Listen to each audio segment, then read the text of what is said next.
So ఇక్కడ మనకు వార్త కనిపిస్తుంది కదా, బంకర్లపై ఫోకస్, ఆగని ఆపరేషన్ కగార్, గుట్టల చుట్టూ 24,000 మంది జవాన్లు, 1000 మంది నక్సల్స్ టార్గెట్. కర్రెగుట్టలో హైటెన్షన్. తెలంగాణ ఛత్తీస్గఢ్ సరిహద్దు ప్రాంతాల్లోని కర్రెగుట్టలో మావోయిస్టుల కోసం భారీ సర్చ్ ఆపరేషన్ కొనసాగుతుంది. దాదాపు 24,000 మంది జవాన్లు కర్రెగుట్టను చుట్టుముట్టారు. 800 చదరపు కిలోమీటర్ల పరిధిలో ఉన్న ప్రాంతం మొత్తం జవాన్ల ఆధీనంలోకి వెళ్ళిపోయింది. గుట్టలో తలదాచుకున్న 1000 మంది మావోయిస్టుల కోసం జవాన్లు వెతుకుతున్నారు.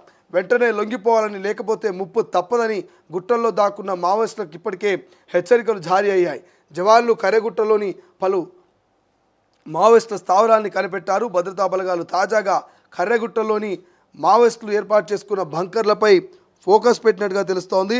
సో దాంతోపాటు ఆపరేషన్ కగారు ఆపేయాలంటూ, ఆదివాసులను చంపొద్దంటూ మావోయిస్టులతో చర్చలు జరపాలంటూ కేంద్రానికి మంత్రి సీతక్క ఇప్పటికే డిమాండ్ చేసినటువంటి పరిస్థితి మనకు కనిపిస్తుంది. సో ఒక్కసారి ఆపరేషన్ కగారుకు సంబంధించి, ఈ బంకర్లకు సంబంధించి, కర్రెగుట్టలకు సంబంధించి మనం డిస్కషన్ కనుక చేస్తే, గత 1 వీక్ నుంచి, వారం రోజుల నుంచి ఒక ఆపరేషన్ కర్రెగుట్టలలో మరి కాల్పులు జరుగుతూనే ఉన్నాయి. బాంబులు వెలికితీస్తూనే ఉన్నారు. ఎక్కడికక్కడ మావోయిస్టుల బంకర్లను గుర్తించి ఆ బంకర్లలో దాచిపెట్టినటువంటి డ్రమ్ములు కావచ్చు, బకెట్లు కావచ్చు, బాంబుల తయారీకి అవసరమైనటువంటి సామాగ్రి కావచ్చు, నిత్యావసర సరుకులు కావచ్చు, ఇట్లా అనేకమైనటువంటి వాటన్నిటిని కూడా పోలీస్ భద్రతా బలగాలు మరి తీసుకుంటున్నటువంటి పరిస్థితి మనకు కనిపిస్తుంది. రైట్, ఒక్కసారి మా ప్రతినిధి వెంకటరత్నం మాట్లాడే ప్రయత్నం చేద్దాం. గత 1 వీక్ నుంచి కూడా మరి కర్రెగుట్టల దగ్గర రిపోర్టింగ్ చేస్తూ ఉన్నాడు. ఒకసారి తాజా పరిస్థితుల గురించి అడుగుదాం. సో వెంకటరత్నం, మీరు మార్నింగ్ షో లైవ్లో ఉన్నారు. ఏం జరుగుతుంది కర్రెగుట్టల దగ్గర? నిజంగానే పోలీసు భద్రతా బలగాల సంఖ్య పెరిగిందా? మావోయిస్టులు మరి వాళ్ళ ఆచూకీ ఏమైనా లభ్యమైందా? ఈ మధ్యకాలంలో మళ్ళీ ఎన్కౌంటర్లు ఏమైనా జరిగినటువంటి పరిస్థితి మనకు కనిపిస్తుందా? ఎగ్జాక్ట్లీ, కర్రెగుట్ట ప్రాంతంలో పోలీసు బలగాలు మాత్రం ఎక్కువగా విస్తరిస్తున్నాయి. ఇప్పటి వరకు పోలీసు బలగాలు గుట్టలకే పరిమితమైనటువంటి నేపథ్యంలో ప్రస్తుతానికి మాత్రం ఇక్కడ వాజేడు, వెంకటాపురం మండల కేంద్రాల్లో కూడా బలగాల సంఖ్య మొత్తం పెరిగింది. ఈ పెరిగినటువంటి నేపథ్యంలో వాళ్ళ చూస్తుంటేనే తెలుస్తుంది. ఇప్పటి వరకు ఇక్కడ బేస్ క్యాంపులకు, వెంకటాపురం బేస్ క్యాంపుల దగ్గర ఉన్నటువంటి పోలీసు బలగాలు ఇక్కడ మండల కేంద్రాల్లో కూడా, హాస్టల్లో, అక్కడ వసతి గృహాల్లో కూడా వాళ్ళు ఎక్కువగా మోహరించేటువంటి పరిస్థితి. ఈ వ్యవస్థ చూస్తుంటే బలగాల సంఖ్య మొత్తం, ఎందుకంటే ఛత్తీస్గఢ్ ప్రాంతం అంటే ఇప్పటి వరకు కర్రెగుట్టల చుట్టూ ఉన్నారు. కానీ ఇప్పుడు మండల కేంద్రాలలో కూడా గస్తీ కాస్తున్నటువంటి పరిస్థితి కనిపిస్తుంది. అక్కడి నుండి ఆ రోడ్డు వైపు, అంటే ప్రధాన రహదారుల గుండా కూడా భారీ సంఖ్యలో పోలీసు బలగాలు మాత్రం ఖచ్చితంగా కనిపిస్తున్నాయి. ఆ వెళ్తున్నటువంటి క్రమంలో అక్కడ మనం చూసేటువంటి పరిస్థితి చూస్తుంటే మాత్రం అక్కడ ఉన్నటి వరకు గూడాలలోనే ఇబ్బందికర పరిస్థితులు కనిపిస్తే, ఇప్పుడు మండల కేంద్రాల్లో కూడా ఏం జరుగుతుంది అన్నటువంటి ఒక ఉత్కంఠ ఆ స్థానిక ప్రజల్లో కలుగుతుంది. అయితే నిన్న ఆర్టీవీ గ్రౌండ్ రిపోర్టు ఉంటున్నటువంటి సమయంలోనే ఛత్తీస్గఢ్ బార్డర్ లోకి మనం వెళ్ళాము. ఛత్తీస్గఢ్ బార్డర్ లో అక్కడ ఉన్నటువంటి గూడెలు మాత్రం వాళ్ళు కొత్త వాళ్ళు ఎవరైనా వచ్చినా కానీ భయంగా బతకాల్సినటువంటి పరిస్థితి. ఇవన్నిటినీ చూస్తుంటే ఆ గూడెలు మాత్రం ఎవరిని లోపలికి కూడా అనియట్లేదు. ఎందుకంటే వాళ్ళు కొత్తపల్లి గ్రామానికి చెందినటువంటి వాళ్ళు కూడా కొంత ఇబ్బందులు పడుతున్నాము, ఊర్లోకి వాళ్ళు రావద్దని చెప్పి కూడా వాళ్ళు కూడా చేస్తున్నారు. ఒక వచ్చినా కానీ వాళ్ళు ఎవరితోటి మాట్లాడేటువంటి పరిస్థితులు కూడా. కానీ వెంకటరత్నం ప్రజా సంఘాలు కావచ్చు, ఇటు సీతకళ లాంటి వాళ్ళు కావచ్చు, ప్రతిపక్షాలు కావచ్చు, ఆదివాసీ గిరిజన బిడ్డలు ఇబ్బందులు పడుతూ ఉన్నారు. ఆదివాసీ గిరిజన బిడ్డల్ని కొంతమంది పొట్టన పెట్టుకునే ప్రయత్నం చేస్తారు. మావోయిస్టు పోలీసు కాల్పుల మధ్య వీళ్ళకి ఇబ్బందులు కలుగుతూ ఉన్నాయి. శాంతి చర్చలు జరపాలనేటువంటి ఒక నినాదం ఎక్కువ వినిపిస్తున్నది. అక్కడ పరిస్థితి ఏంది? ఆదివాసులు ఏమంటున్నారు? శాంతి చర్చలు అంటున్నారా? ఆదివాసులు ఏమంటున్నారు? వాళ్ళ డిమాండ్ ఏముంది? అసలు గ్రామాలకు వెళ్ళిన తర్వాత శాంతి వాళ్ళకి అసలు, ఎందుకంటే పోలీసులకి ఇటు మావోయిస్టులకి వీళ్ళకి సంబంధించినటువంటి విషయాలు ఇద్దరం నలిగిపోతున్నాము అన్న కోణంలోనే వీళ్ళు ఉన్నారు. ఖచ్చితంగా ఏదో అసలు వీళ్ళు పోలీసుల గురించి మాట్లాడినా, అదే ఇక్కడ మావోయిస్టుల గురించి మాట్లాడినా అసలు మాకు ఏం తెలియదు. ఇప్పుడు వాళ్ళనంటే వాళ్ళతోటి భయం, ఏమనంటే ఇప్పుడు పోలీసు వాళ్ళతోటి, ఇటు మావోయిస్టులతో, ఇద్దరితోటి మాకు భయం. ఎందుకంటే వీళ్ళు పూర్తి స్థాయిలో కొంత పరిజ్ఞానం ఉన్నటువంటి వ్యక్తులు కాదు. కానీ వాళ్ళకైతే ఏంటంటే ఇక్కడ పోలీసు వాళ్ళు ఇక్కడ వాళ్ళ దగ్గర అడుగు పెట్టకుండా సరిపోద్ది, ఆ శాంతి చర్చలు జరిపితే బాగుండున్న కోణంలోనే వాళ్ళు ఉన్నారు. అంత దూరం వాళ్ళు ఆలోచించట్లేదు అసలు. ఎందుకంటే అంత అమాయకమైనటువంటి ప్రాంతాలని అక్కడ మనం చూసాము. కనీసం కొత్త వాళ్ళతో మాట్లాడాలంటేనే కొంత వాళ్ళు భయంగా ఉన్నారు. కాకపోతే ఏంటంటే అక్కడ స్థానికంగా ఉన్నటువంటి ఆ వాతావరణం చెడిపోకుండా ఉండడానికి వాళ్ళు కూడా కొంత ఆదివాసీ గిరిజన నాయకులు ఉన్నారు కానీ ఆ గిరిజన నాయకులు కూడా రెగ్యులర్ గా వాళ్ళు ఏదో ఒక రూపంలో తమ నిరసన వ్యక్తం చేస్తూనే ఉన్నారు.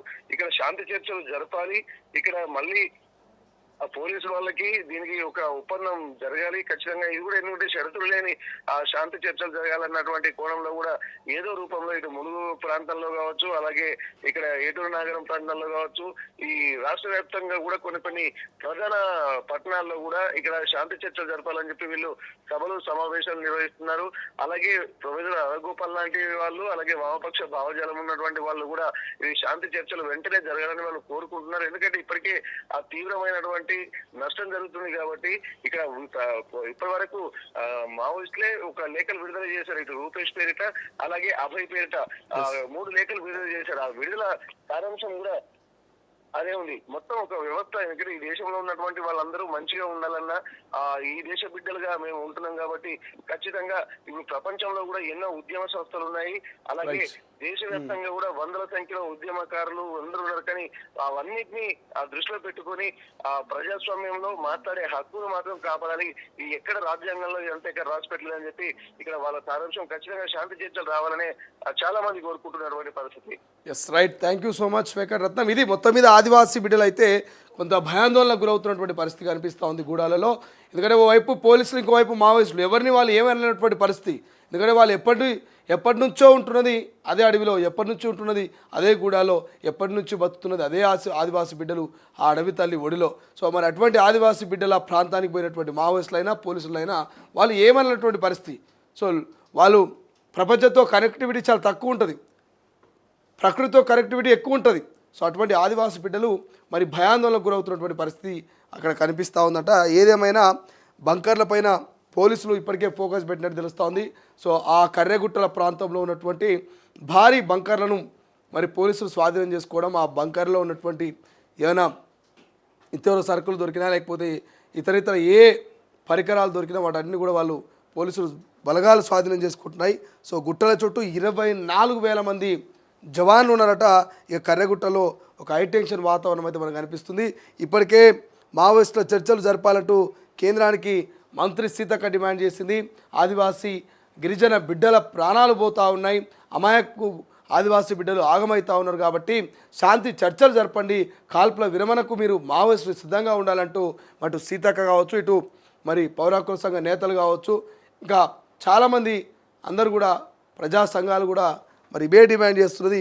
ఈ గత 1 వీక్ నుంచి నడుస్తున్నటువంటి, గత కొన్ని నెలల నుంచి నడుస్తున్నటువంటి ఆపరేషన్ కగారు, ఆపరేషన్ కర్రెగుట్టల్ని తక్షణమే ఆపాలి, తక్షణమే నిలిపివేయాలన్నటువంటి డిమాండు రోజుకు పెరుగుతోంది.